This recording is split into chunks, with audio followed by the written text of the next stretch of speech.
Hello and welcome to the LARP Noobs. Dave travelled off to Northern Kingdoms again. Years. I'm extremely jealous and I'm so excited to be here to hear about your adventures. Northern Kingdoms is so freaking good, dude. It's like, it's so good. It's obviously set in the Witcher universe, based off the books and the games. Yeah. You've been going to a few now, right? Like this is third, fourth? I forget. I feel pretty You're quite established, yeah, very much so. Like I'm part of the free company now and known. I mean, like we're the chief bombardier or whatever. Like we're in charge of making things go boom. But this time there was only one of the Dubois brothers going. Uno Dubois. So Callum had a bit of an unfortunate incident happen to him, and his leg is broken, and therefore cannot attend. This much love, Callum. Very, very much. So I had to solo Uno Dubois, as they called it in the event. It sucked because it was like, man, I bounce off Callum all the time as the brothers, right? So trying to do single Dubois is very, very challenging. I gave it my all. I tried to channel as much of Callum as I could to try and represent both brothers in one brother form. So, but yeah, this time we were the free company was headed north to Skellige, which is, think of it like... It's like Viking lands. Yeah, right? Viking shit, right? Like, so there's like... they're raiders. And... Yeah, islands. Yeah. They're all fucking Vikings, dude. Fucking Vikings. Yeah. One of the free company members... I think his name was Skel. He was like going back to this island where there was this dead giant on it, right? He was like claiming the island for himself. I don't understand any of the personal plot, by the way. Right. There's a very vague understanding of what's going on. Is this a player story or an NPC? It's a player, right? So. This had been because we get to do downtime as part of Northern Kingdoms, which is fucking amazing, by the way. He had clearly set it as his personal mission to eventually come and take this back through whatever right he had to take over the land again. You know? I know that Skellige leadership isn't done through bloodline; it's done through something else. I don't know. I don't want to butcher it because I'm sure people are sitting there going, well, actually, I think you'll find. Sure. I don't know how Skellige fucking politics works. You're Dubois. I'm a Dubois. I don't need to worry about that. You just worry about Toussaint. Yeah, I do worry about Toussaint. Yeah. But we were there, and basically the Nilf Guardians, the Nilfs, the baddies, were on the island and had set up outposts around the island, and we were there to basically kick them off the island. That was kind of the gist. Last time we were in the caves, and mistakes were made. And a elder vampire has entered the world and is possibly going to end the world. That's pretty high stakes. Mistakes happen. Obviously, I blame Dr. Portal for being so selfish. He tried to sacrifice himself so none of this would happen, and it's just like, well, he didn't sacrifice himself, and now the world's going to end. So, selfish Dr. Portal.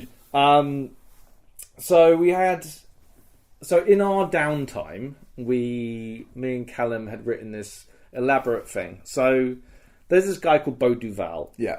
I'm running priors with. Yes. He's a very rich noble.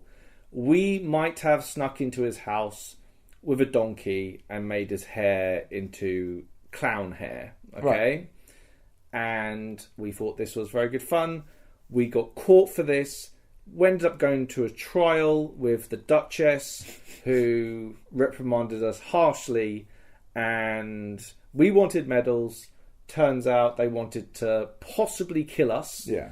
But instead we were given elocution lessons on how to become good nobles by Bois Duval. Right. Who is also a drunkard and a coward and full of bluster, and is probably, I don't know, who's worse behaved, the Dubois or Beauduval? I don't know. They're both very badly behaved. But we have been put under for 1 year under his stewardship. Right.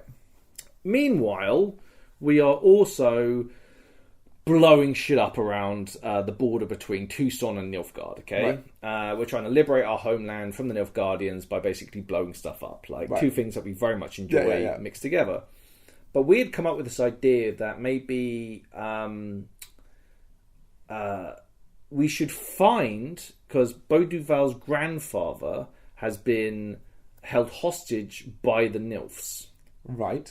So we had a plan that we're going to find out where this grandpapa is. Right. His name's Sir Count Roger or something. Right.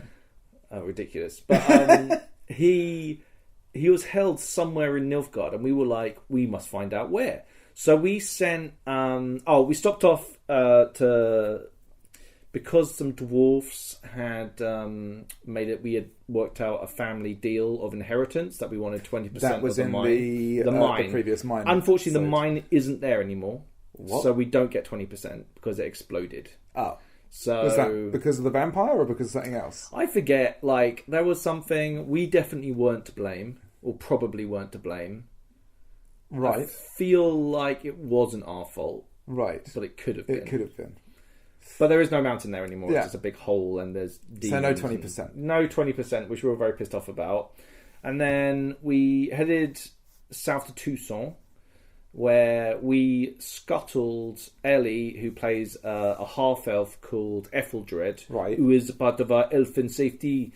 She is a very sneaky elf. Yeah. So we sent her over the border to go and find out information. Right. And she went off and had a bit of an adventure finding out bits of information about where Sir Roger is, or Count Roger. Okay.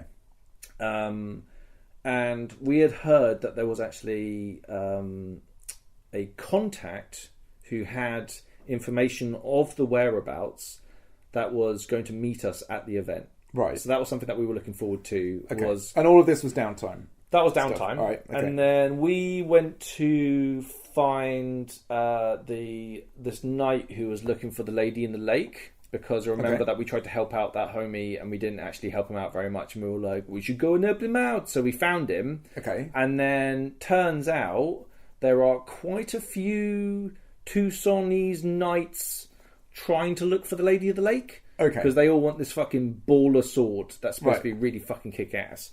So, like, loads of them are, like, hanging around at lakes, trying to camp in the best spots near the lakes. And the lady of the lake is real? Possibly. Possibly, okay. We don't know. Right. But we toured around trying to find lakes and stuff. Turns out there's a lot of people, quite selfish people, getting the best camping spots, trying to be there. Right. So we kind of figured... possibly that the Lady of the Lake would come to us if we were chivalrous enough, right? So if we can be, heroes of Tucson, that we actually are already, but like really, like, we're get ourselves known. Yeah, she's going to come to us eventually anyway. We just need to be near a lake when we're doing chivalric stuff, right? Right. So we were like plodding on our little horses, and we hear this boom. Okay, this big explosion. And we love a big explosion. Yeah. So we headed over there to find out what was going on. Where was this magnificent boom from? And we found a lady who was kind of in the middle of this giant explosion where all the trees had been knocked down around them, okay? Okay. And this was played by our friend May, who... amazing. Yeah, who we gave the name of Merlot to. Right. Because she's got amnesia. So we were like, what would the Dubois name her? And we're like, we'll probably name her after something that they really like. Right. So we just called her Merlot, because that seems a good... And it's a fucking great name. Yeah. So May is now our squire. Okay? But... like the weird explosion, was there an explanation for that? Was that her? Well, so there's different types of magic in the game. So you have your sorceresses and blah blah blah blah blah, but there are these things called sources, right? And they're like they are innately full of magic, and they can't necessarily control their magic, or they don't know what their powers are, and they have to be taught how to use them, and then their powers unlock. Okay. But we were like, it's pretty chivalrous for us to protect Merlot while she figures out who she is and learns to control her powers. So as cover, we get her to be our squire. Okay. So, yeah. But not... But she is actually your squire. Oh, yeah. She does all the jobs. Yeah. Okay, all right. So, and May is, who was playing Merlot, is quite a feisty young lady. Okay? She's a feisty young lady. Yeah. But May, to roleplay as hard as possible, tried to play the devout squire, which was deeply unnerving for everybody involved. She was like, "Oh, yes, Jean-Michel, I'm coming," and would be really, really polite and helpful. Which is May. Not normal. May working very hard to roleplay. That's May's hardest roleplay she's ever done in her life, is to be really helpful and polite. It's, So our friend Paige went. She was playing a sorceress called Wanda. Paige is just fucking baller at roleplay. Dude, I spoke to her after the event because I'd wanted to know. Like, I knew a little bit before going in because I'd spoken to her, and I was like super excited for her. And when she came back, it was just lots of like whooping. She was amazing. She sounded like she had the best time. It's funny to see a player that goes like first Northern Kingdoms event and just she's doing the thing. Yeah. Like I was like, God, look at it. I was like, I kept having to remind myself it's her first event because she was out there just fucking. She was talking to all the sorceresses and like leading all this plot and getting involved. She had these magic balls that lit up. And we kept doing the joke where you have to kind of you have to hold down the button to make them turn off and on. Right. And I was like, stupid magic. And it was just like, she was like, but you might have magic in you. And I'm like, there is no magic in me. And then she would hand me the ball and I'll hold down the button and then the light would come on. And I'd be like, shit. And it's like, you are magic. And I'm like, I'm not magic. Take it back. Anyway, amazing. It's fun doing that. Meredith came along. She played someone called Keltin? Okay, they're another source. She did really, really well. Amazing roleplay. That's not what I want to talk about when it comes to Meredith, okay? Okay. She has not seen all of the Lord of the Rings movies. Right, okay. And said the second Hobbit movie was really good. Okay, so... You think you know someone, and then they come out with that shit. Like... Do you know what I mean? Look, I know we shouldn't use this platform to call people out and be personal and stuff, but that is fucking outrageous. The second Hobbit movie. Do you remember what happened in the second Hobbit movie? No. Is that the one where they actually are in the mine? Or, sorry, I don't know. No, I don't remember. No.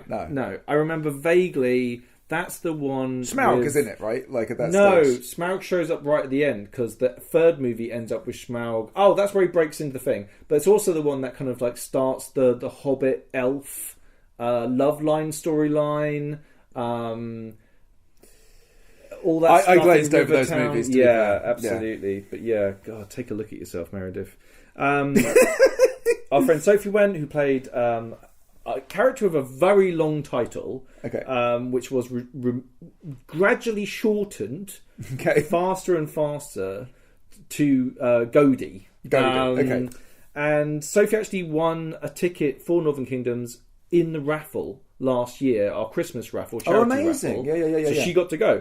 So if you're listening to this and you'll be like, hey, I would quite like to win a ticket to Northern Kingdoms. I actually haven't spoken to Simon about it, but I'm probably going to convince him that it's a good idea to give me tickets. So, but yeah, go and look at the raffle, December 1st. But yeah, I shouldn't name all the characters, should I? Really? Like Songbird, who's our fucking announcer, was there. Amazing. Mal, who is a very well, she's a healer, Right. but it's like malpractice Mal. Basically, Right. She's Yeah. questionable ethics and bedside manner. Yes, exactly. So basically, we got to the site, which was a scout camp. Right. And scout camps are perfect LARP sites. Okay, we had cabins, bunk beds, cool. running water, proper toilets, a big field area, a wooded area. The only downside to the location was a hill that went from the OC area to the inside in-character area, right, which was quite steep. Right. I don't think anyone loved that hill by the time we left. It was like the trudge up and down there was real. Also, it was very moist. There was a lot of rain. Yes. We were at the bottom. Yes. So very moist. Yeah. But the cabins were at the bottom? No, they're at the top. They're at the top. Yeah. The icy area was down the bottom. Okay. So are you're sleeping in the cabins? Yeah. And then okay. Then we head down the hill. Sure. Go and do some role play. Okay.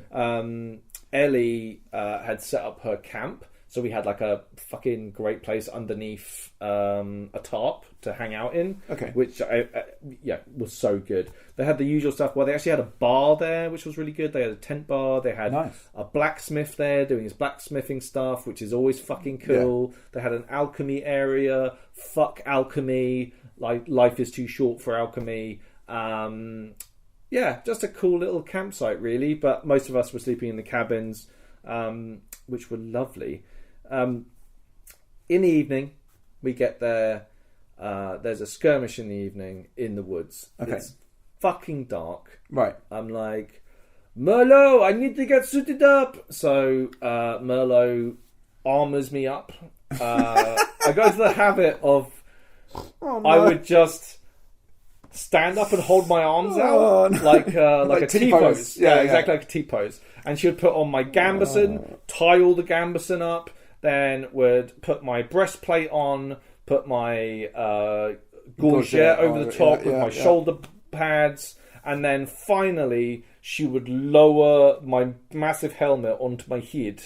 Okay. And it would be like, like lowering onto my head as the last thing. It's like, I don't know if you guys have seen that animation of like the arming of a space marine. Yeah. But like, imagine Dave is your space marine. Thus, not quite as heroic. Merlot would also feed me wine.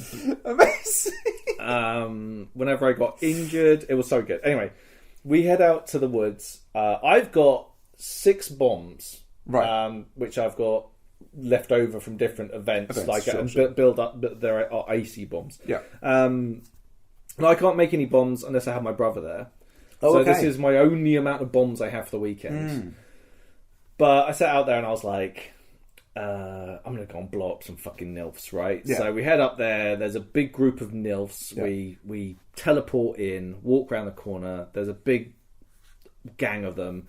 First thing I do, yeet a fucking bomb at them, let them know what the fuck is up. The Dubois are in the house. Boom. Have a big fight in the woods. Yeah. We have a giant ruckus. I'll mention it again. The crew were fucking incredible. They're so hardworking and so incredible. I will kiss your beautiful behinds all the way through this because of how amazing they were. If at any point I don't mention how amazing the fucking crew were, just assume I'm saying how fucking amazing the crew is because they were just so fucking good. So we're fighting, and then we took on one of the Nilfgaardian commanders. Oh, right, okay. He goes down. Okay. But he doesn't die. No. He's a vampire, Ian. What? He's only a fucking vampire. And being from Tucson, we don't know anything about vampires because there are no vampires in Tucson. Right. Famously, in the lore, there are vampires fucking everywhere in Tucson. But we hammer on, there are no vampires in Tucson. Okay. So they all start questioning this guy. There's a lot of prodding and poking. And I think they zipped him off in a portal over the sea or some shit, right? Just to get rid of him. Right. Vampires, very dangerous, very hard to kill. Right. Okay, this is a... So it's not just a stake them kind of thing? No, well, I think there are different levels of vampire. I think you start off with like your young, brash vampire. They're pretty easy to kill. And then you have your senior vampire, and then like an elder vampire. With what you awoke and the elder, last... yes. Yeah. So the top tier, really dangerous one one is now running around, and there's this other one who's supposed to be quite high up on that scale. Okay. Yeah. So vampires, that's cool. I get into a little bit of a scuffle with some Nilfgaardians. They do a power strike against me. I do the classic fall on my arse, you know. And then one of the referees, I'm going to call him Trauma Ref, as he became affectionately known. A guy called Chris, he's really cool. I said to him, "What is this shit?" He gave me 2 trauma cards, and Mal came up and healed me. But I was like, they weren't traumatic. They were just wounds. So I was like, what the fuck is this? Give me the good shit. Like, don't give me this fucking low ball bullshit traumatic wounds. Give me the fucking good shit. I came here for traumatic wounds. That's what I want, okay? I don't like leaving a battle without receiving a traumatic wound. Right, okay. Like, that's my vibe. Okay. And so, turns out... Yeah, if you call down the thunder... You're going to get a little lightning. Yeah. You're going to get a little lightning with that thunder. I regret nothing, but just as a heads up, probably not smart to do that. Okay? Yeah. Right. We head back. And that's when we receive a letter. And the letter is from my dearest brother, Jean-Paul. Ooh.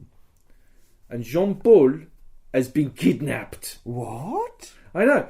He just went off for a piss, and then he disappeared, and now I assume he would just come back when he started hearing the explosions, but now he has disappeared. And then we get this letter. The letter is from Jean-Paul, oh, amazing, who is in Nilfgaardian jail, and they have edited the letter. Redacted the bits of the letter. Yeah, amazing. redacted it.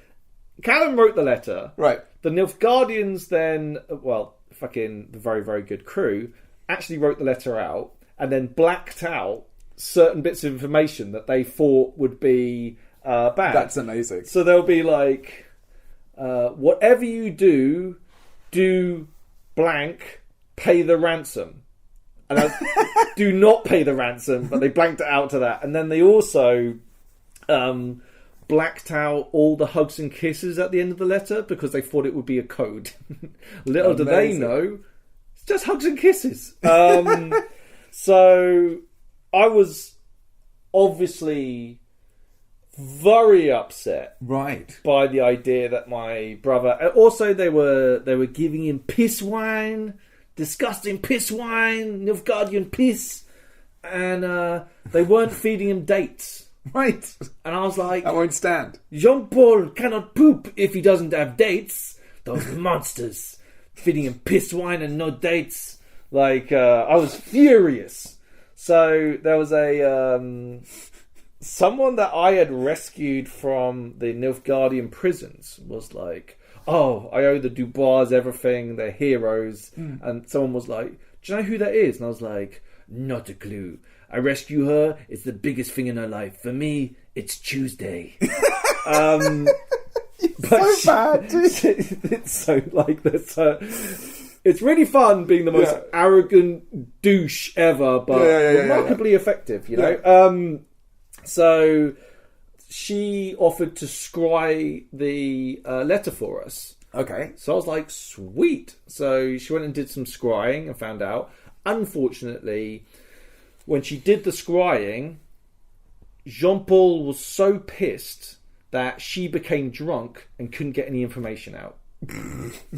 Amazing. Because he was so drunk on the piss wine. So, still angry about it. Feeding him terrible wine. It's not good. We're all hanging around the camp. And then we see this guy in a black robe walking around the camp. Well, that's never encouraging. No, never good. And he kept them doing like the same route. So we were trying to convince a few folks to go over and talk to him, mainly Songbird, which they didn't do. Turns out that was a demon. Right. So that would have been bad. To go and talk to him. Luckily, no one did. Right. So, but also, good rule of thumb, don't talk to demons. I can imagine that would end poorly. Yeah, usually. They tend to be a very prickly bunch. Yeah. Yeah, demons, bad. I think it was a fire demon. I think the fire demon ended up killing one of the sorcerers. What was the plural for sorcerai? Sorcerers? Sorcerers? No, I assume so. Yeah. Sorcerers? Got me questioning myself. I don't know. Sorceresses? Well, that, yeah. A group of sorcerer... A sorcerer... Mages. A mage. Mages. Love it. A mage actually died over the weekend. Oh, right, okay. Because of shenanigans with said demon that they summoned. Right. Also, good rule of thumb, don't summon demons. Yeah. Don't talk to them. Definitely don't summon them. Yeah. That sounds like a bad do. A lot of mage bullshit. I try not to fuck with that as a rule. You know, don't fuck with that. But if you do magic, then do your thing. Are you guys, because previously you were in charge of the light cavalry for the military company, is that still a thing? Yes. So in the morning, they had the military council thing. A couple of things on this. I had one briefing with them, or two briefings, and I was never there to get the results. I had to chase down the results at one point. And also... let me give you the thing. Yeah. We're on a fucking island, okay? Yeah. To the north of us is this mountain. Okay. And there is a... what's it called? Some sort of... where you create magic to make it look like something else. Whatever. Like a... a transmuting thing? Or? Yeah, no, where it's not real. Illusionary? Illusion, right? Yes. And that's over there, and then underneath the illusion was a bunch of dead Nilfgaardians, and they were frozen. That doesn't sound good. No, that doesn't sound good. But there were lots of long artillery style people up there. Then down south there was a cave, and the Nilfgaardians were all in the cave, and they're all dug in. And then over on the east side of the island, there's the big Mama Jama Nilfgaardian camp. It's protected by this ward that goes around it, and if you walk in the ward, it sets you on fire. That's not good. No, it's not very good. But basically, there's these thing called necrophages, which are little beasties, little grey monstery things. Okay. And basically, they're scavengers. And basically, there was this dead giant, and because there was a dead giant, they had all been eating this dead giant, and we didn't really know what that would do to them. Yeah, exactly. Probably nothing good, right? Yeah. But this ward was potentially set up to keep these scavenger beasties away from the main camp. Right. I'm assuming your camp doesn't have said wards. No. Actually, it was quite funny talking to some of the new players, being I was getting attacked in camp or whatever, and they were like, "That doesn't happen, does it?" And I'm like, yeah, it does. Yes, it does. You could literally be attacked at any time in the camp, or assassinated or anything. Yeah. So there's a whole bunch of fucking chatting on, as per usual. Yeah. Now we're in mountain passes and some bullshit. Again, caves and then mountains. Right. Two situations that, like cavalry, not the best at. Right. Not very good at. So I ended up giving a bomb to the light cav and said, basically, get up in the mountains, because people were worried about... Basically, they all wanted to go and charge up this fucking mountain, okay? Right. And try and take it over. And they were worried about reinforcements coming down the road. So I gave the order to... get on the road and basically ambush anyone that comes along it, try and steal their loot, be careful, disappear into the mountains again, all this stuff. Right. They didn't do that for whatever reason. Okay. I don't know what happened. I know that there was a big change in plan. Okay. But me being Jean-Michel, I wrote my orders. Yeah. And was like, I'm done. I was like, and then walked away. So I didn't know whether to be angry at the light horse people for not following my orders. They did really well, but they didn't do what I told them to. Right. So I don't know. Both. Yeah, I'm very proud and disappointed. You know. So we are going to go up this mountain. I think it was this one. Yeah, it is the mountain one. We are going to go up, and we are going to, as the Free Company, we're going to fight the Nilfs that are on the hill to give our forces moving up the valley room to...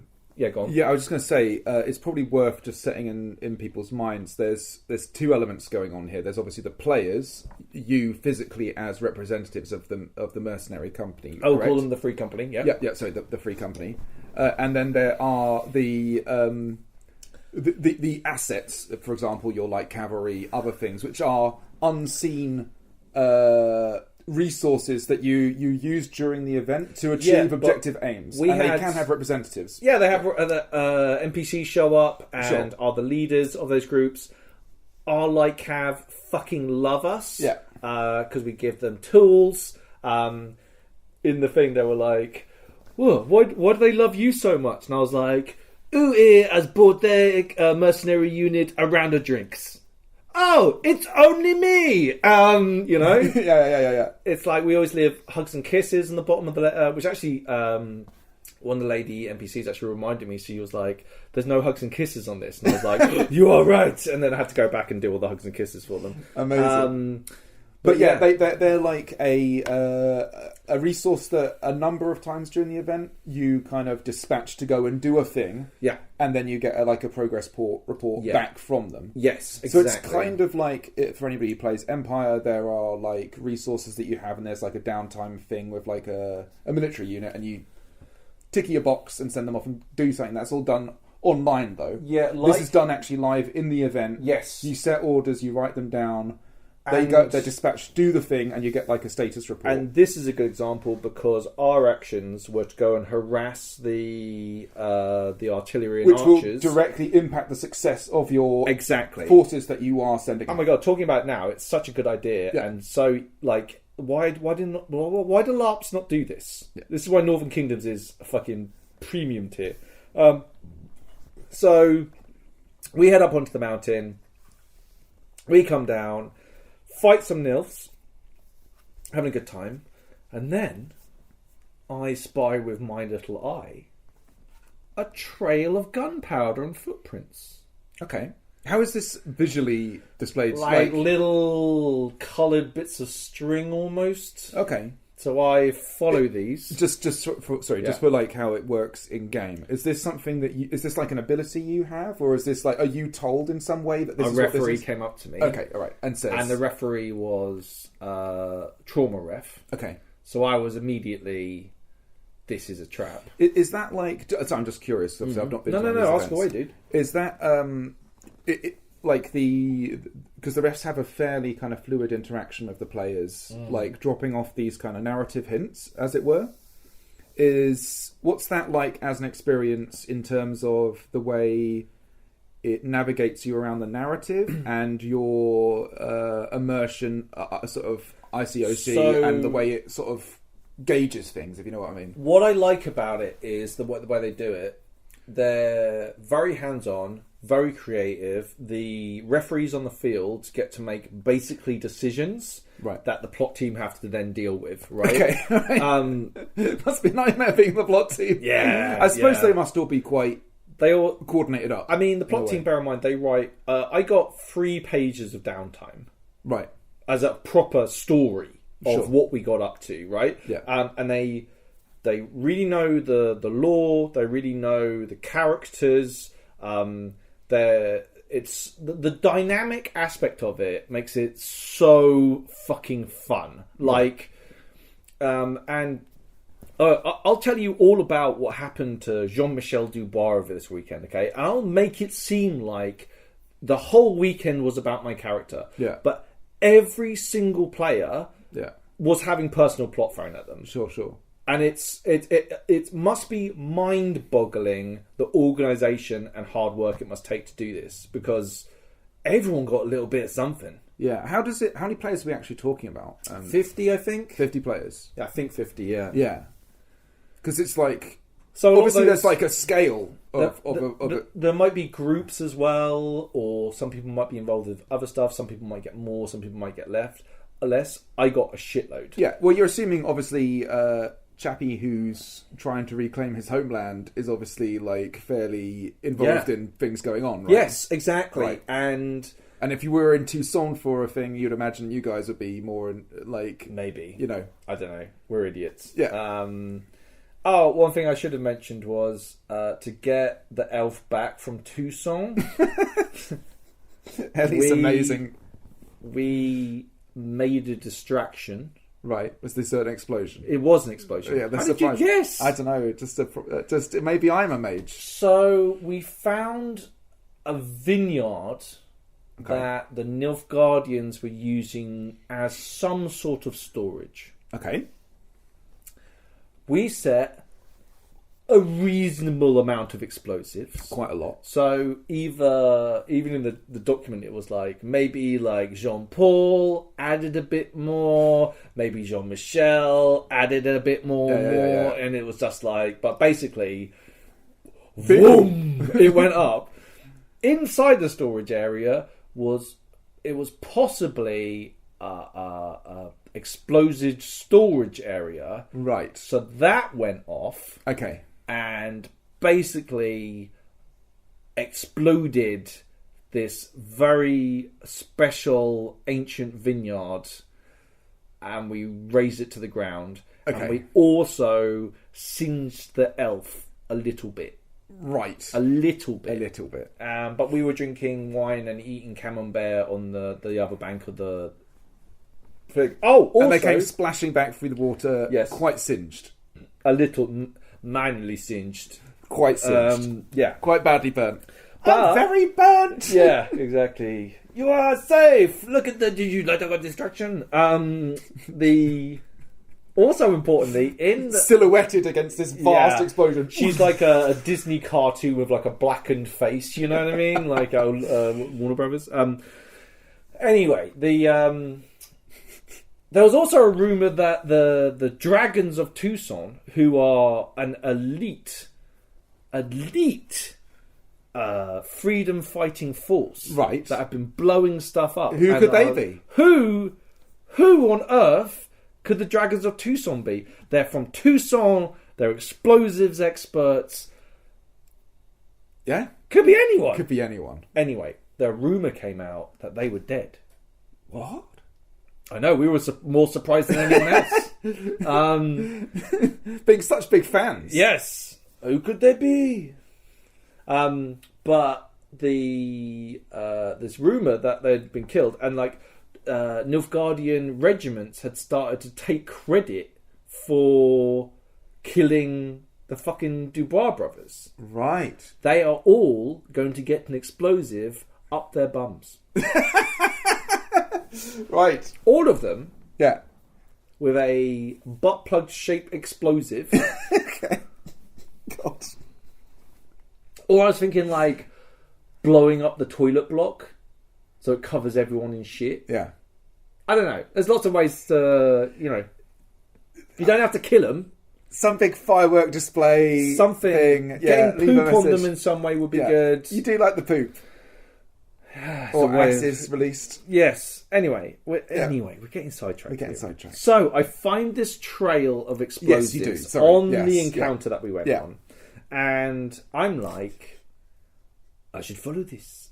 So I start following it like a sniffer dog. Yeah. And a few people come along and they're like, but it's going to be a trap, and I'm like, I know it's going to be a trap, but we have to go anyway. And so come on, I'm not going to find like a trail of explosives and then not follow it, right? Yeah. So we follow it, and then we hear this yell, and he goes, not too subtle, are you? Or whatever. We look up, and we've just walked out into this area where there's this dude in a clearing, and there's a white box in the middle of the clearing. Okay. So I walk down there, and I'm like, what are you doing? He's like, he says, he starts insulting us, making dick jokes at us and arse jokes. Very, very funny. Right. And then he's like, I'm like, why are you in? He says, I got told to wait here type thing.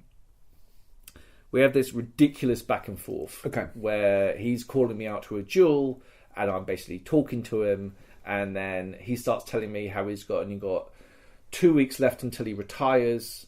He can't wait to get home so he can see his baby daughter, who's just been born. Okay. Who he hasn't even seen yet. Right. And I'm like, are you sure you want to do this? And he's like, yeah, blah, blah, blah. And we're like, it's really, really bad. And then I get distracted by someone behind me, and I turn around, and then he attacks me. Oh. I know. And then I fight back, and then he calls for reinforcements, and then a whole bunch of Nilfgaardians come running out. And then we're fighting, and like there's me, Merlot, an elven archer, I think they were, and we're fighting down the bottom of the hill. And I can see the Free Company coming down the hill, and then the Free Company are like, nah, and they basically walk back up the fucking hill. So we're fighting. Oh, the fucking guy with a 2 weeks till retirement, the baby girl. I meet him, and we fight, and I'm just screaming like, I strike this guy down, and I slice him through, and I kill him, and I'm just like, it was just like horrendous. Murdered him. Well, he started it. But anyway, me and Merlot both go down. Okay.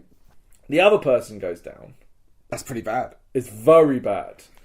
How does, I think you've gone over this before, how does death work in this? You have a 5-minute timer from when you run out of hit points. Right. If you get bandaged, that pauses? It pauses or doubles it? I can't remember. That's someone else's problem. Not mine. Also, if you're teleported, it pauses until you reach the end of wherever while the you're in the portal. So, like, portal rescuing is very big and clever. Right. But I'm down, and Merlot's going, Jean-Michel! And I'm like, oh, Merlot, it's okay. And then, out of nowhere, Dr. Portal appears. Amazing. Grabs me and goes, come with me! And as I look over to my right, I see Merlot going, don't leave me! And then she turns, and then an arrow hits her straight in the forehead. And it was like, so traumatic and bad. So Dr. Portal takes me up the hill, drops me off. Oh my gosh. And I'm like, oh, where the fuck is Merlot? And he's like, oh, I can only grab one person. I'm like, stupid, selfish Dr. Portal. And they're like, where's Merlot? And I'm like, I might have lost my squire. And I'm like, shit. Do you have any idea how hard it is to find a good squire? It's like, really bad. Anyway, fucking Songbird. I didn't even realise he does magic, but he does magic, and he went down there and rescued her. Amazing. So it's fine. But the poor elf fellow who came down with us did die. Oh, right. And I can't help but feel that was slightly my bad. For following the trail. For them following me. Yeah. And not getting rescued. Sucks. How obviously you've not died yet at an event, but how does it work in terms of, like, do you play like a new character for the rest of the event, or do you... Or join the crew. Right. It's the same at a lot of these events. Sure. Yeah. Obviously, I guess it depends when during the event you die and all that kind of stuff. Is death quite common, or is it fairly... Like, during an... like, obviously you've got 50 players, like, how many do you tend to lose? I would say we lose 1 or 2 an event. Okay, so it's not like it's a pretty big event when someone dies. Then essentially, Yeah. Yeah. Definitely. Yeah. Right. If you took, for example, a major battle at Empire, right? let's say 2,000 people on one side, Yeah, and you lose 7 people, right. that's the chances of you making out that battle is really, really high, right? Yeah. Whereas Northern Kingdoms, to be fair, a lot of the times at Northern Kingdoms, like I think the sorcerer mage was killed by something to do with this demon. Therefore, it's like an RP choice almost. Fuck around and find out. Yeah. I mean, like, bear in mind, I say that as we are fucking around a lot. Yeah. And regularly find out. Right. But, like, yeah. If you're going to do... I mean, you do literally have a pocket portal mage who seems to come out of nowhere and... Yeah, he's so selfish, though. Also, I spent a lot of time yelling Dr. Portal over this weekend. And he wasn't there. I had to get malpractice Mal to fucking heal me a bunch.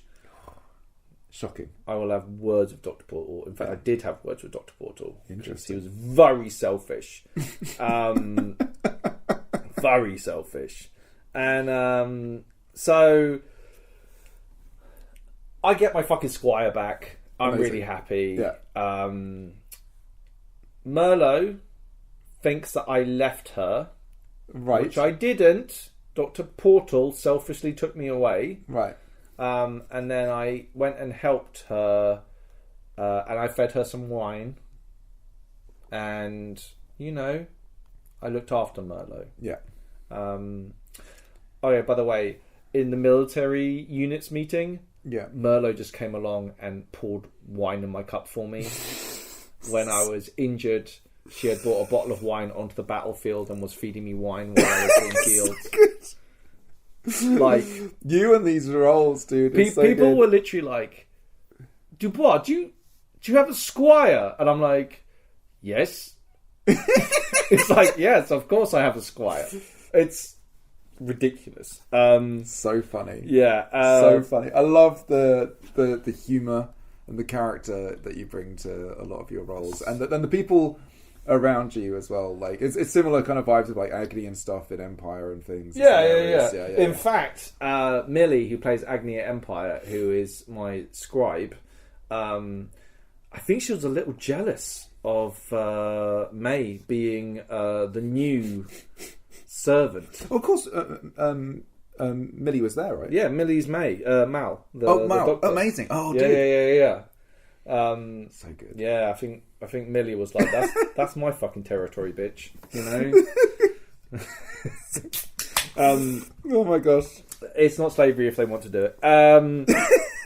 So we all get back up to the hill, and I'm like, that was a bomb. We need to go and sort the bomb out. So me, Merlot, and Songbird and Dr. Portal back to where the bomb is. Right. The Nilf Guardians have all fucked off. Right. There's this white box. So I sit down, I go to the ref. What can you tell me about this? They say, it's a bomb. It has elaborate anti-tampering devices on it. You cannot move it or it will go off.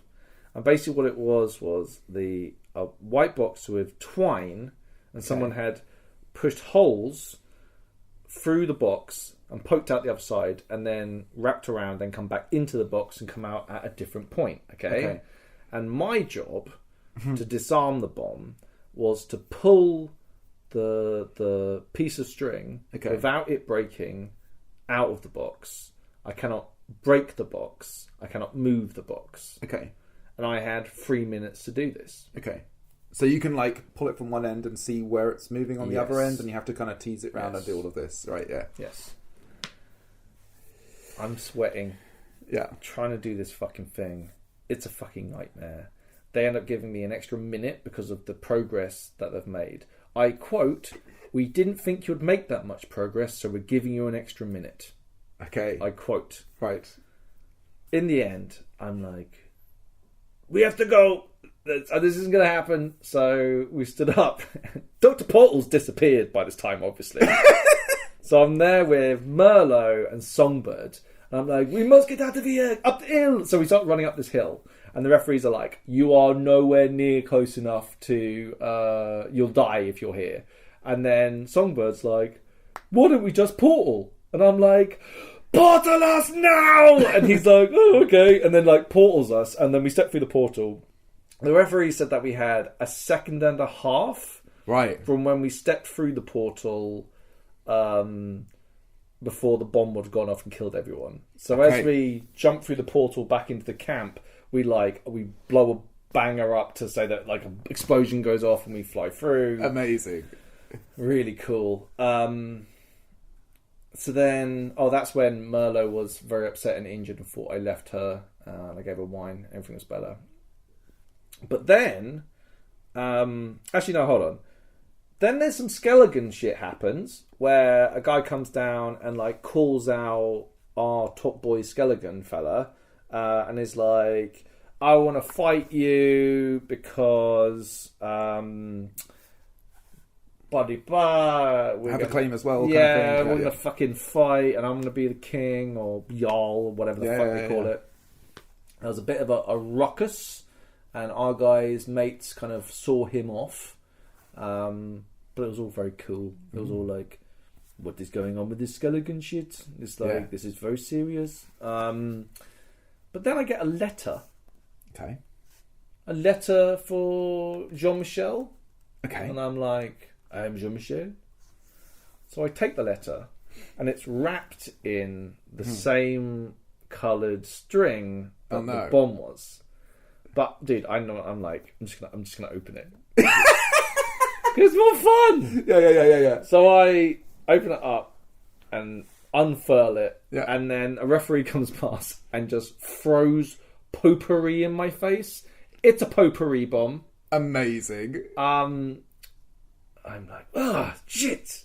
And then I read this letter, and the letter is from the other bomb maker, who is laughing at me. Wow. For not being able to disarm the bomb. Yes. Amazing. I love it. I have a nemesis. That's so good. That's very so good. Rude. Very fucking annoying. So good. I was like, I was going to be like, man, we have to find out where Roger is. I have to go and rescue my brother. I have to deal with those Nilfgaardian regiments. All of that. Yeah. Forgotten. Yeah. Now I have one mission in life. Yeah. Which is to find this fucking bomb maker. Yeah. And put a bomb up his bum. So, scrying is a thing, right? Yeah. So, I managed to get a piece of the bomb. Okay. And the letter. So I got mages to scry both. Okay. So the letter was, when they scried it, the person who wrote it was being dictated to by somebody else. Oh. This person had a Tucsonese accent. Okay. And so we didn't learn anything from that, apart from maybe they're from Tucson. Okay.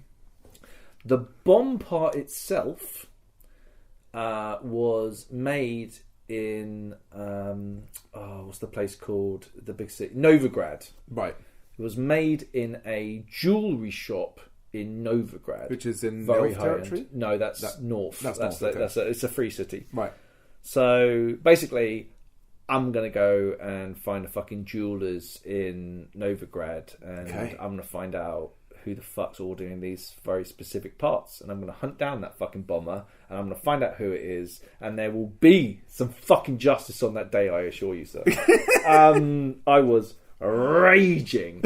Absolutely raging. That's so good. You got potpourried. Fucking potpourri bomb. That was as a result of me having pissed off the referee, by the way. It's really cool though that there's that level of interactivity and reactiveness and kind of narrative, just kind of adjustment to you as a character and what it is to be you in the world.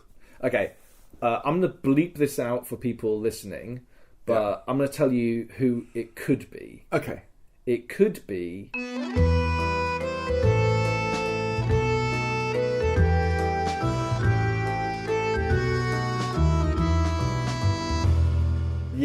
Yeah, you know what I'm saying? Cool. Yeah. Anyway, yeah. And we're back. Yeah. That's very cool. Yeah, cool idea, right? Yeah. I don't know. It doesn't matter. Like anything goes along with it is fine. So during the day, a member of the Wild Hunt appeared. That's actually some pretty big business. Yeah, they ride around on horses. They're like live in a different realm. Yeah, they're like crazy Uber elf stuff, isn't it? Like proto mega elf. Yeah, you probably know more than I do. Yeah, they're big. They dress in like black and grey, and they're very, very bad. Yeah, they're the ones in the game trying to kill Ciri. Yeah, but Ciri is allegedly dead. There's a rumor that she died. Wow. So because that's another thing. Does this take place during the games? During the games. Yeah, I think during the third game. Okay. I think. Don't quote me on that. Okay. People know more than. It was quite fun because some people know loads about the lore, right? And I quite liked being someone that knows a bit, tiny bit, but really nothing. And also playing quite an ignorant character. Playing ignorant characters is for the win, good, basically. Yeah. So basically, Ciri is a source. Yes. And has this thing called the Elder Blood, which is like an elf bloodline that basically got bred into humans through this very elaborate breeding line, and that ended up being Ciri because her dad is the head of the Nilfs. We went down a deep dive trying to look at all this stuff, but basically, unless there's this source, the Wild Hunt aren't interested and want to go home. Right. So they were like, "Hey, get your mages together. You can open a portal for us to fuck off home. That'll be, and we'll just go." And they were like, "Sweet, mage bullshit. Not really interested." So that was going to happen in the evening. Then the spy showed up, who has information on where Count Roger is. Okay, right. So, and they came along and were like, "Oh, give us." What did they say? Whatever amount they said was so ludicrously beyond our means. Okay. Like, they were like, this much money. And we were like, I was like, how many crowns is that? And we were like, this many. I'm like, there's like 100 and something. I was just like, we don't have that sort of money. Like, that is outrageous, you know, blah, blah, blah. And they were like, well, that's how much money it is, blah, blah, blah. And I was just like, well, in the end, we ended up going for... We settled it to 20 That's quite a reduction. Yeah. But it was like 20, so it's times 8. Oh, right. It's quite a lot then. Yes. Yeah, and that was us haggling them down. I think it was 50 times 8. Anyway, it was such a ludicrous amount of money. They're like, sweet. And we're like, okay, we're going to speak to Beau Duval. He's going to have some money. We're going to be able to sort this out. And then they leave. And then a short time later, Beau Duval shows up. Right. I offer him some wine, which he drinks and then spits out and says it tastes like piss. It's not piss. That's the finest Tuscany wine you can get. Right. Beau Duval, you son of a bitch. Right. Okay? And then we go and sit down with Beau. I explained to him the letter that I got with a bomber, and he said this must not stand. And I was like, no, it must not stand. I want to find out who the fuck this is. So he's very supportive on that. And then he reminded me that we are wards of his, and that we have to be his wards for 1 year. Now, bear in mind, I haven't thought of this before, but in between events is 2 weeks. Oh my gosh. So... indefinitely, basically. It'll be about 13 years in real life. So bad. And even then, that's only if Beau Duval agrees to end the wardship or whatever. Wow. So, and you need to get out of this contract. He explained it to me. Well, no, it's a fucking criminal punishment. The Duchess threw it down. You can't overturn the fucking Duchess. There's always ways and means. Oh, I know, but I don't want to kill Beau Duval. And it'll be really obvious if he blows up. It's going to be like... Well, yeah, you don't blow him up. Well, how else do you deal with him? Maybe you do. Also, what happens if the fucking other bomber blows up Beau Duval and then it looks like we fucking did it? You just laid a brilliant idea. That's a really good idea, by the way, plot team. No. No, you can't kill Bois anyway. He's fucking awesome and awful at the same time. I ended up having to call him Daddy Duval. Oh, no.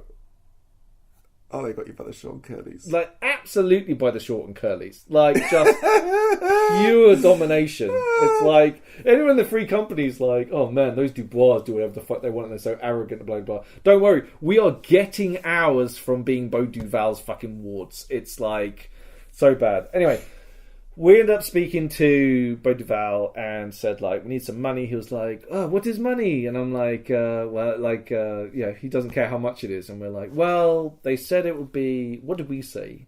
We said it would be 40. Right. But we would pay half. Right. So he's going to give us 20. Okay. So we, or was it, no. Whatever it was, we were going to try and hustle him for like half the value or whatever. Right. Like 40, and we were going to pay half. So he was going to give us the amount we needed or whatever, plus some more. Whatever it was. And he says, yes, that's fine, whatever. It's only money. And I'm like, so 50 then? And he was like, of course, that's fine. It's only money. What does it mean? And he goes, well, is it, how much did you need? 50,000? And I was like,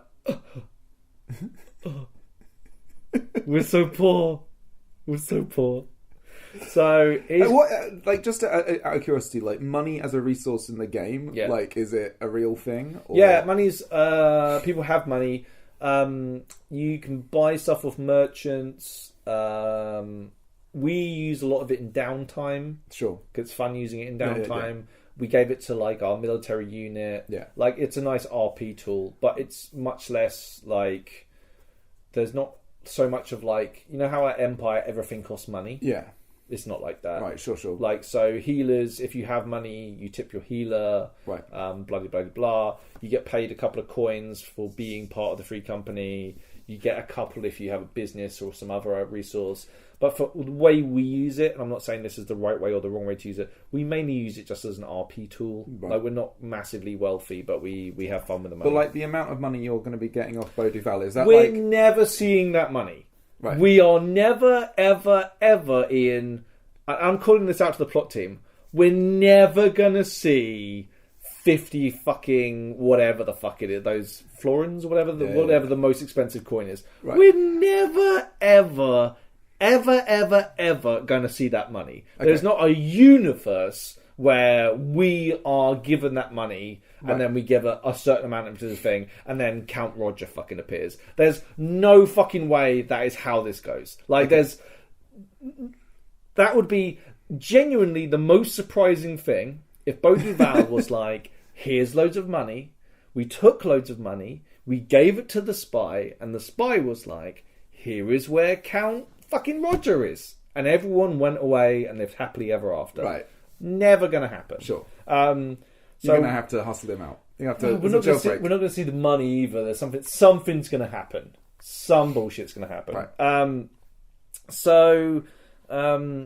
We, after having been humiliated by having to call Beau Duval Daddy Duval,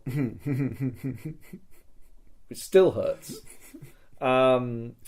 we hear that there is a... so remember I was telling you about it's the caves. So the caves, which they were all dug in on... Oh, by the way, the bomb went off. That was on that I didn't manage to disarm. Yes, yeah. I managed to buy like some extra time. None of our troops were killed, but some automatons got buried. Automatons? Yeah, a sorceress has some automatons, which are their mercenary unit. Which is amazing. That's pretty cool. Yeah. They got buried and we managed to dig them out. So really, I kind of did well. Yeah, but at the time, pretty decent. And also, I saw the box, by the way, afterwards. If I'd been given an hour to do that, I would still be fucking around with it. Right. There was no way at all I was going to do that in 3 minutes or 4 minutes that I actually got. There's no way that would have happened. Right. Not at all. But I like it because it made me feel better because I was like, fuck, I'm such an idiot. Like, you get given plot and then you're too dumb to do the plot thing. Yeah. But actually it turns out the box was incredibly hard and I shouldn't be so hard on myself. Yeah. But...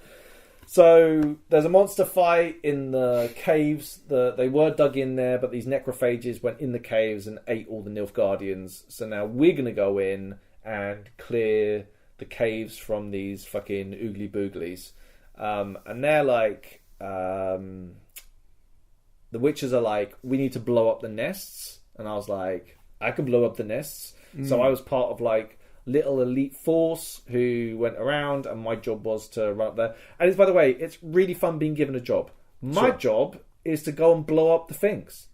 I love blowing stuff up, and that's my job. So we went up there. All the necrophages, when they hit you, count as hitting you with power, like the power call. So literally it's like traumatic wounds galore. The mages at this point started to go fucking apeshit, okay? They're like calling on the fucking ba ba ba and the ba ba ba, and it's all like RP based, and fucking hell, mages on tour, man. They were going absolutely ham. They were just, I don't know why. Mages always seem to be like one of the kind of like weaker classes whenever I've seen them fighting. That you know, they're kind of chilling. They were bringing down like holy wrath and vengeance onto these fucking... It was awesome to watch. Really fucking cool. By the way, all the mages and sorceresses and sorcerers were fucking amazing. They really brought a lot of kind of RP and game. It was a very magic-centric weekend. Amazing. So there's loads of stuff that I won't have mentioned that was really fucking cool. Sure. So we head up there, fighting monsters, which is always great. Like, it's not a Northern Kingdoms weekend unless you're fighting some sort of monsters. I have to go forward. I yeet a bomb into one nest. Boom. Cha-ching. Then we find out there's a second nest. So we start heading up there, and they're like, Dubois, there's a nest here. And so I start walking up there. And then one of the skeletons sees the nest and sees a giant head. And he's like, well, I'm nicking that. So he runs over, grabs the fucking skull, and then one of the rest is like, you see something moving in the nest? And I'm like, psst, yeet the bomb in there immediately and blow it up, because whatever it was that was going to come out probably wouldn't be very pleasant. Merlot, so in the nests, you can kind of have a look around, find some stuff. Merlot finds a hand. Right. She thought it was a monster part. Right. No, it was just someone's hand. Right. So Merlot, for the rest of the evening, had a human hand. Amazing. Yeah, it's pretty gnarly. So we get back. During that fight, we stopped using bows because it got too dark. Right. But I get back, and the previous night, a couple of people, one of them a witcher, had come to me and said to me, "Can you dismantle a bomb and figure out how it works?" I'm like, "Yes, of course." I have to go talk to a ref and be like, "Can I do that?" And they were like, "You can give it a go." And I was like, "Sweet." And there's this thing called a moon dust bomb, which is basically what you use against things that go invisible, like vampires. Amazing. And it makes them, like, have to stay visible. Right. So they got me this bomb. You were trying to reverse engineer it. And so I went to the bar, and I had tools, which Mal lent me. Right. And I was like, "Everyone, I'm going to disarm an explosive. Be very, very careful." So literally, I sat at a table, had a fizz rep, it was just like some leather thing that I was pretending was the bomb. I moved all the candles out the way, so nothing was like flammable. Was there? Yeah. And then I sat down, and then Simon, one of the game runners, sat next to me, and I was like, "So what am I seeing in front of me?" And he goes to me, "You see a cylindrical thing, blah blah blah," and I'm like, "Okay, I would like to try and tease the top cap off." And he says, "You gently move it like this, and with a silent click, it comes loose, and you pull it out slowly." Okay, and it turns into a proper fucking OnlyFans ASMR good time. Me and Simon, him Amazing. just whispering stuff in my ear about how the bomb is constructed. Like I start going in through the top, and then it started to spark a little bit. So then I went round to the bottom, and there were 2 holes. So I gently slid 2 tools into these holes, and it came off the bottom. And then there was a bunch of powder and explosives. Oh no, I took out the fuse first, and then I took out the bottom, and I took out the explosives out the bottom of it. Right. I put them into a bowl, and then I yelled, "Is there an alchemist here?" And an alchemist put their hand up, so I gave it to them and said, "Find out what this is," you know. And I found out, like, I knew one of the things that was in the powder, but not the second element that was in it. I found out the wick had been infused with a type of resource. Right. And then when I looked inside it, there was like a big block of silver. And I was like, okay, cool. So I took it all apart and I wrote notes while I was doing it. Right. Like, you know, just as you like, as if I was. Yeah. They alchemists. I went and got the silver tested at the blacksmith. They told me it was silver. Because I was like, it looks silver, but it could be like tin or zinc or something else. Yeah. So I was like, got tested, definitely silver. The alchemists at one stage blew themselves up doing something with the powder, but they found out what was in it. Right. So then I had a list of stuff and was like, this is what's in the fucking bomb. I was like really fucking pleased with myself. Like I didn't have to do any alchemy. I got to role play disarming a bomb. That's cool. Hang out with Simon with some very horny bomb disarming stuff. Like if I had the opportunity to sit with Simon and disarm another bomb, would highly recommend it. That shit was fucking hot. Yeah, so I've like had my day's been a few ups and downs. Then we find out that there's this monster. I can't remember its name now, and I didn't write it down, but it's like a fox creature. Okay? And this creature looks into people's dreams, right, and like exists in people's dreams, and then can cause a whole bunch of trouble. I think it also like kidnaps kids or something, then turns them into monsters. Never sounds promising. No. Yeah.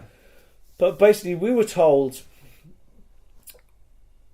get you and 7 other people, right, and a witcher, right, and we're going to put you into a trance-like state, and you'll go into a dream. Right. And while you're in the dream, the witcher is going to try and find a totem, which could be an object with power. Okay. And the witcher has to go grab this object in order to fight this beastie. Right.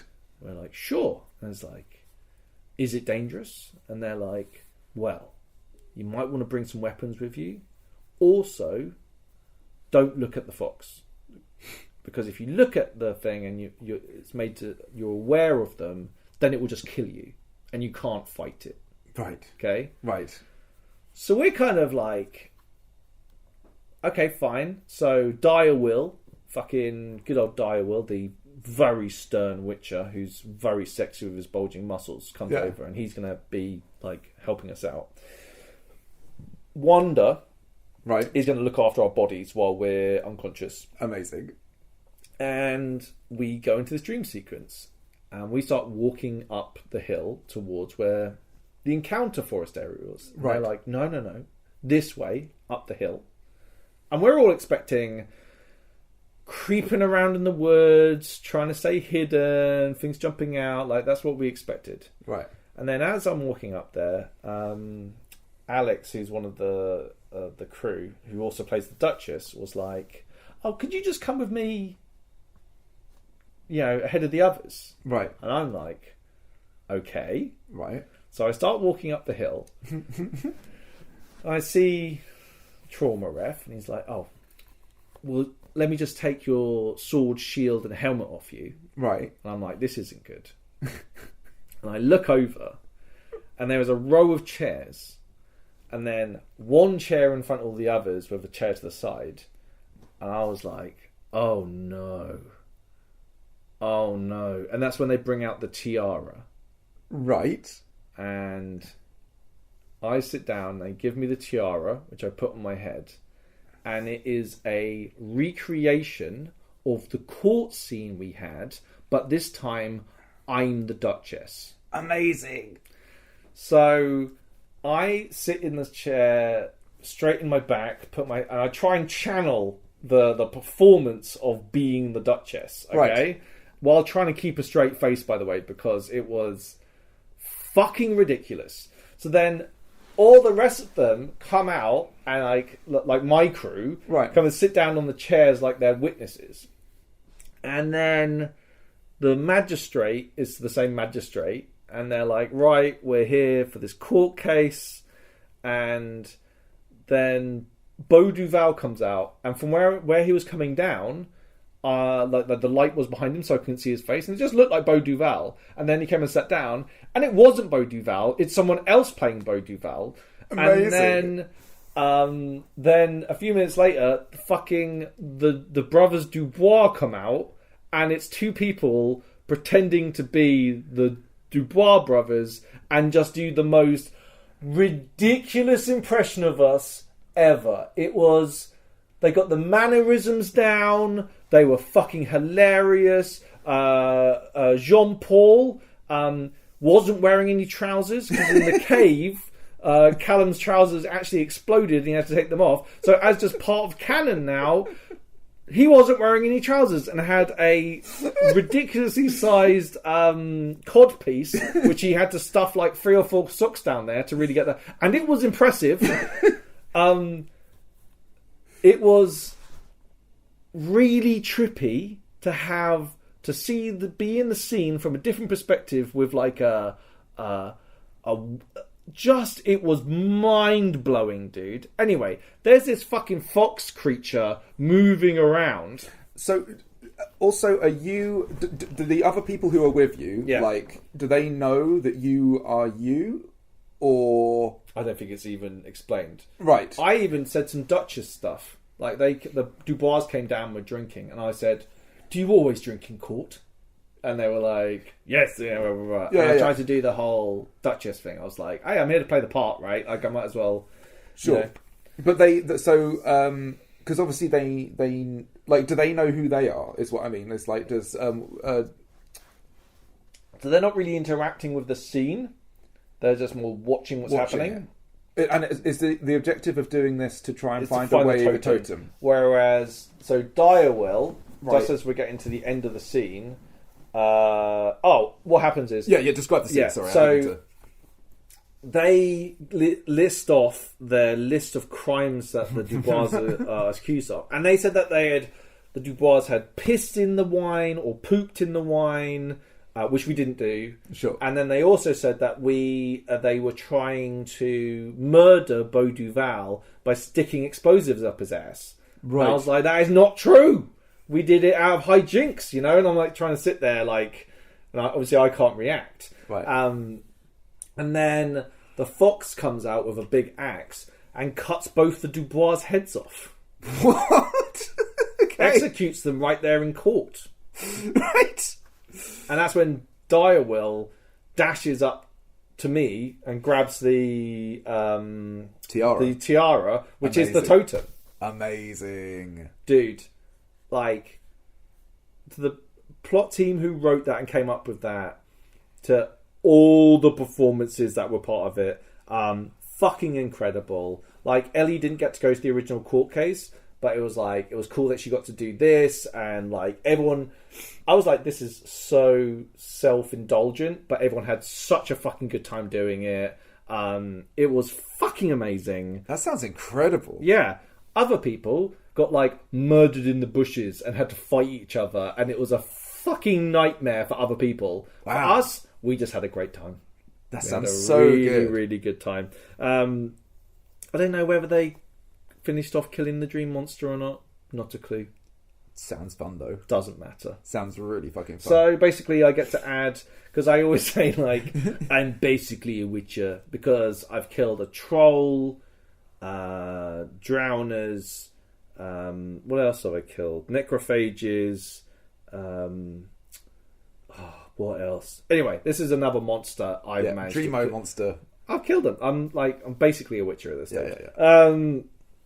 So, in the evening, we hear a wonderful song by Jess, who sung a song about a noble with clap. Very, very good. Love having talented people serenading me with music. Amazing. So there are these nuns, okay? Right. And they're kind of creepy. They kind of hang around, and like one of them has their eyes covered, and they kind of keep themselves to themselves.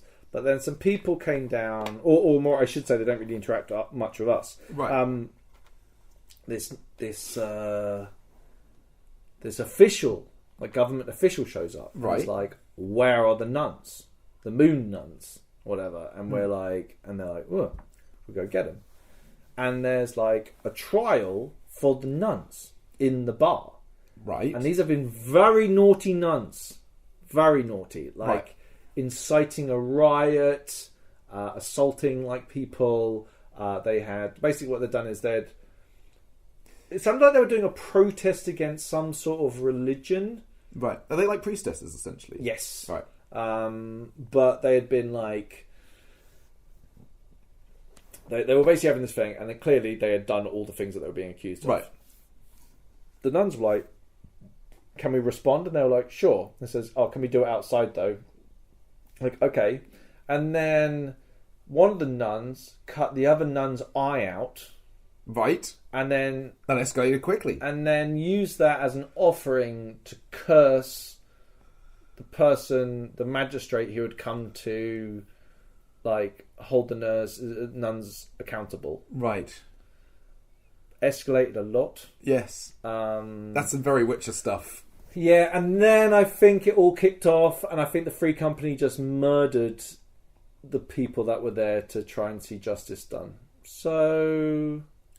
probably not going to have any repercussions from that at all. No. Murdering government officials and Yeah. cursing them and all that jazz. Yeah. It was like... Kill them all. I think they cursed him to be invincible. Like, he Right. can't... Or if he dies, he comes back. Right. Like, as a curse. Right. And then you To killed live him. forever. Yeah, but I think... I don't know... Like, some people... They die, but then they come back. I don't know.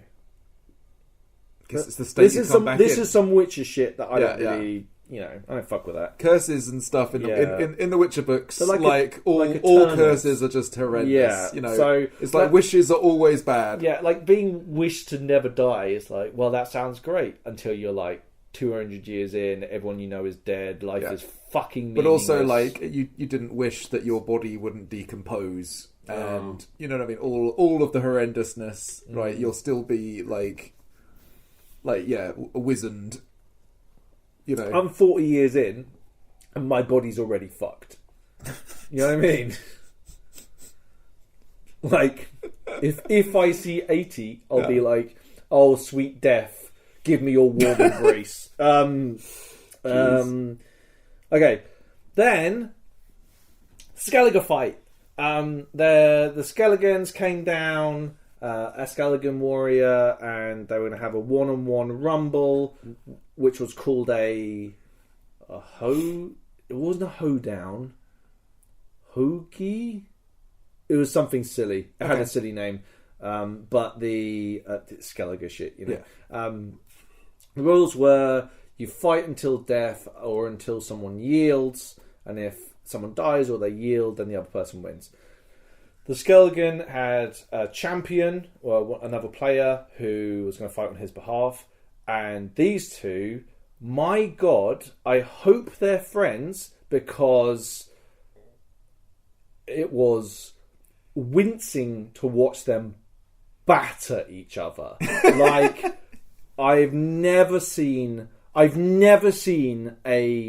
air quotes LARP fight like this. right? It was ain't no one holding blows. It was just two men battering each other. Right.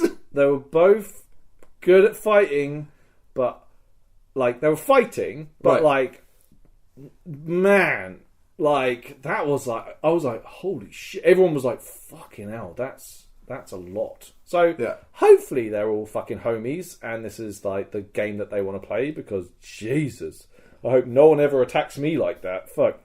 In the end, our guy won because he's awesome as well. I really like the guy that was the our champion.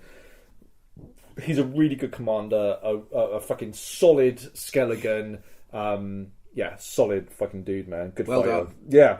Well done. And it was like, he struck the guy down, and then the guy was like, make sure you're a good leader and stuff, and then he had to fucking finish him off by like driving a sword through his chest, It was cool. Dude, Viking shit. Viking shit. Yeah, you know what I mean? Yeah. Like, it's a lot of fun. And then in the evening, they were going to send off they were going to use all the mages, we're going to open a portal or whatever and get the wild hunt to fuck off. Right. And they were like, Dr. Porter and the other mages were like, oh, we just need to borrow Merlot, because it turns out Merlot is a source. Right. And we can use Merlot like a battery pack. And I'm like, if you hurt Merlot, I'm going to cut your balls off. Right. So that's Dr. Paul. Yeah. And he was like, I understand. I'm like, good. We understand each other then, Like, hey, just so we all understand what's going on here. Yeah. Merlot is hurt. Your balls are coming with me, right? Right. Anyway.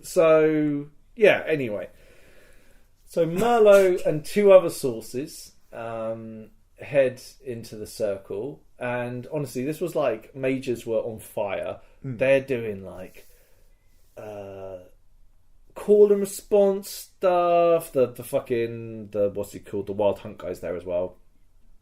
It's late, by the way. We almost missed it because it was so late by the time they got to this that we were going to head to bed, and we were literally heading over this little bridge to leave when they started coming down. We're like, oh, I guess we'll stay. Merlot's in the middle. They do this chanting, and then one by one, sources are kind of tapped, and sources are a bit like, like superheroes that when they get stressed out, they explode, right? Like that's kind of how it is. Right. So each of them had different powers. There was a guy, he went Boomba, and then Meredith, what's her name? Kathleen? I think that's her name. Meredith, anyway. The Lord of the Rings not watcher. Right. Her thing is, I think she... when she goes Krakatoa, she becomes like a different person who's like a demon and like really good at fighting, and like, so her normal character is like Dr. Jekyll and Mr. Hyde type thing, right? I think that's what it is. If I got it wrong, I apologise. But then weirdly, they saved Merlot till the end. Okay. And then Merlot goes Boomba. She smartly threw the bomb outside the circle so she wouldn't deafen everyone, but then the bomb went off. But then something wacky happened. Okay. Then they opened this portal. They're trying to close a portal. That's what they were trying to do. They were trying to close a portal. But then there's this voice from the other side that starts talking about coming down for the Elder Blood. Right. And, like, it's very bad.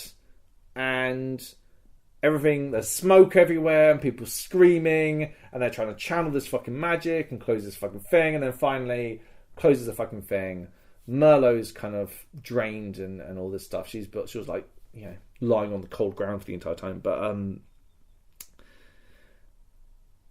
so we started to have a think, and she may have Elder Blood. Amazing. Because we were like, so I gave May a lift home the next day. We went to see Callum, actually. We drove to where Callum lives. But in the car, I'm driving, but May's having a proper Google search into all this stuff. And it's just like, right, so the Elder Blood is from like an elven bloodline. And May also did some scrying, which was amazing, by the way. She did some scrying with Songbird, who used a recorder to play music and then have visions. And Merlot had visions of who her father was. And her father is actually a named character from the books, who's this Nilfgaardian spy master, but didn't know who her mother was. And because she's a half-elf, it's an elf who is her mother. Right. Which means that could be a line for the elder blood. Right. And the dad could potentially be... Because there's the source and like the key, and they have to be in the genetics, and they have to be, and then the prodigy of that coupling will be an elder blood. And I'm like, shit. So Ciri's dead. Merlot might have elder blood, which makes her a very tasty morsel for lots of different people. The Wild Hunt. The Wild Hunt, specifically. Yeah. Spicy. Very spicy. Nobody fucks with the Dubois. So, anyway, next day. That was a pretty eventful Saturday night. Next day, we are going to... we're going to go to that camp. Remember the one I told you, the warding all around it? Yes. We're going to go there and turn the warding off. Right. Okay, so the Free Company troop out. We go up the hill again. This is one thing I would say is a slight negative about the site. Only having one location for the encounters. Right. And it was basically just a hill in the woods. It was great, but then it started to be like, oh man, we're back up this fucking hill again. Right, sure, yeah. But... mages on tour again. They do a big ritual. We have to protect them while they're doing the ritual. So we basically just fight off the Nilfs. The mages do the ritual, turn off the fucking warding. We go and kill some more Nilfs, and then we all fuck off home. It was a bit confusing because it felt like we were supposed to do something else, but we were like, mission accomplished, let's go home. And then... So when we get back, they're like, right, we're going to go back and we're going to fight the main commanders and stuff. Yeah. And we're like, that fucking vampire's back. So basically, and is this where the Nilf vampire from earlier came from? Yes. So Direwill's like, do you reckon you can make one of those bombs? And I'm like, I don't know. I actually need to speak to a ref. So I had to. There's only a limited amount of people to do refing. So I had to wait a little bit of time before I could make this bomb. Right. But then I was like, so basically all I did was I said while the ref was doing something else, I said, I am going to go and try and make this bomb while you're doing this. Come and find me whenever you're ready, and I'll tell you what I've done. So I sit at the camp and I role play making a bomb. Other players provided all the resources I needed. So I had a long list of resources and I put them all together, and then the ref came along and said to me, okay, so talk me through what you did. And I said, well, I infused the fuse with this stuff. Yeah. I made this compound mixture. I made... we didn't have any bomb casings because my brother makes the bomb casings, so we used troll bone as the fucking... the casing. And then I was like, okay, my intention is...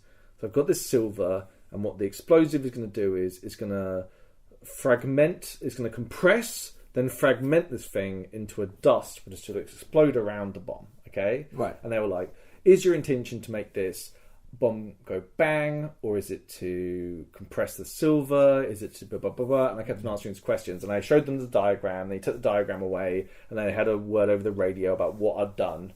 And then they said, you have what you believe to be a moon dust bomb. Amazing. And I'm like, okay, cool. So then I am part of I am the bomb squad that's in charge of going with the witches and trying to find the fucking vampire. So, I should mention there's a guy called Drax who's part of our camp as well, and he's doesn't have an eye. Right. So for the whole weekend, he hasn't had an eye. This poor man was tortured for a while. Mal has an ability where everyone has like a secret superpower to themselves. Right. Her secret superpower is to give someone mild diarrhea or make them have trippy hallucinations. Right. Mal gave this guy hallucinations. He had a terrible time. But then I was thinking, like, this is actually very powerful if used in the right way. So imagine if you snuck into a camp invisible and poured this stuff into the food, right, and then they'd all be tripping balls. Yeah. This is very powerful. Yeah. But Mal just uses it to basically torture people she knows. Right. That's all she really uses it for. Sure. Anyway, so we head off. So I'm basically trying to wait until we come across said vampire. Right. And I will know the vampire because it's got a ruff around its neck. Okay. So I'm like, we're heading forward. Sorceresses and mages are going fucking ham. They're fucking blasting people. They're setting people on fire. They're doing all this shit. Heading up there. We're fighting. And then a call comes out. There he is. Vampire. So I start making my way up the hill. And there is said vampire. Okay. So I pull out my explosive. Give it a quick kiss. Light the fuse. And yeet it at the guy. Okay. And then the bomb goes off. And there's like, time freeze. So we all have to just pause. And then he goes off. And another guy comes out in a fucking vampire mask. And they have to swap the ruff over and time in again. And I'm like, it worked! It fucking worked! Because I didn't know if it was going to actually work or not. So I was like, I'm a genius. The vampire fight was a lot. There was a lot of shouting. Right. So the plan was that they were gonna. Part one of the plan was my bomb working. It did. Great. Yeah. You did your bit. I was like, possibly a 30% chance it would work, but it worked. And then they were going to burn the vampire with the mages. So they were gonna like vaporize the thing. Right. This had mixed results, I would Right. say. A lot of people getting blasted around the place. A lot of like mind control things, so would turn like people against their friends. So like at one stage, Wanda just started burning her friends, you know, Wow, like okay. and all this shit. Like she's just yelling fire, fire, and it's like. It's really kicking off. Me and Merlot hung back a little bit at this stage. We'd done our jobs. Yeah. Eventually, they battered down this fucking vampire and they kill it. And GG, we won. Hooray us. And basically, great. That's another thing that I've technically killed. I'm basically a witcher. An uber vampire. Yeah, elder vampire. I don't think it was an elder vampire, but for the benefit of people asking, it was an elder vampire. Yeah. Head back to camp. Dr. Portal and Mal are nowhere to be found. What? So everyone's like, where the fuck are they? What's going on? And then a few minutes go by, and then Dr. Portal and Mal appear with a Nilfgaardian. And we're like, run over there and like, oh, is he still alive? And they're like, no, he's dead. And I'm like, well, what the fuck is the point in a dead Nilfgaardian? Anyway, they get a spoon and take his eye out, and then using the last of Dr. Portal's magic for that day, give Drax's eye back. They stole this guy's eye, stuck it in Drax's head, bada bim, 2 eyes, and they got the colour almost right. Amazing. So it's not a million miles away. So that was like a nice, happy, feel-good end to the weekend. Was Drax getting both of his eyes back? So good, mate. Dude, it sounds so good. I'm so jealous. I'm gonna have to try and make a Northern Kingdoms at some point. It just sounds so good, mate. Northern Kingdoms is so fucking good. They've only got one event on next year because some of the game organisers are selfishly getting married. How dare they?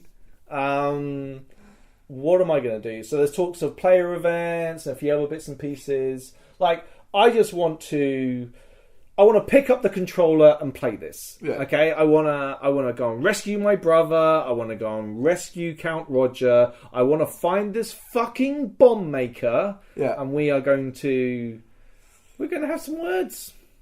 If it ends in some like bomb versus bomb maker high noon, it'd be hilarious. Do you know what I thought about that movie Blown Away? Yeah. You know, is it 90s or 80s where the two bomb makers are trying to like a bomb disarmer and a bomb maker, and they're like there's like a bomb under the seat, Yeah. and then he has to like disarm the bomb and all Yeah. that stuff. Like, yes, I want that so badly. Like, I wanna sit down and hear a click, and then be like, uh-oh. Everybody leave and go get my brother.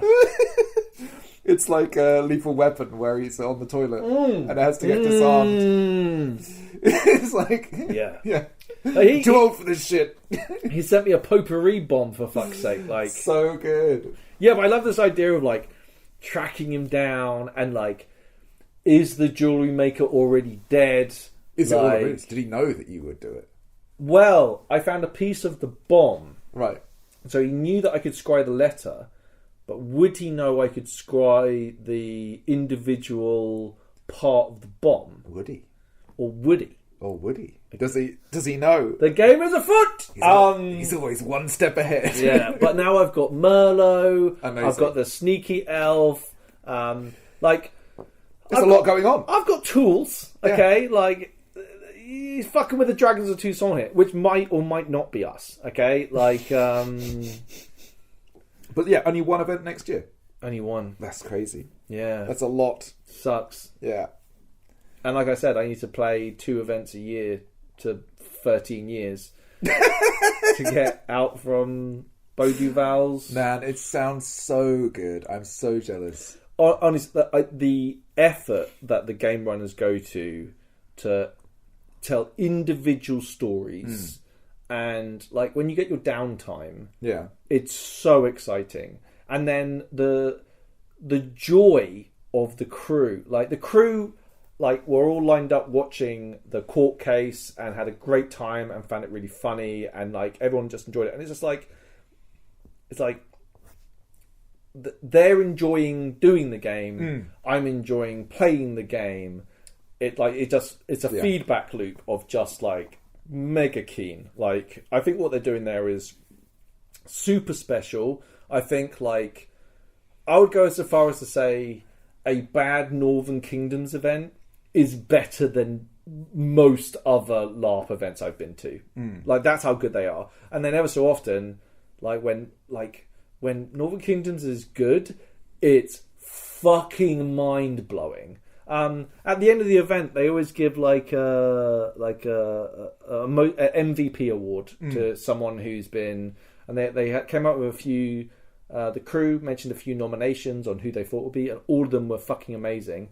But Paige won the actual Amazing. top thing, and I was like, that is so well deserved. And you know, Paige is like, I didn't expect. It's like, Paige, you absolutely nailed it. You are a queen of roleplay. Like, So she's so incredible. We've had the good fortune of playing some TTRPGs with Paige, and obviously playing Empire with Paige. She's just a phenomenal role player. Yeah, amazing.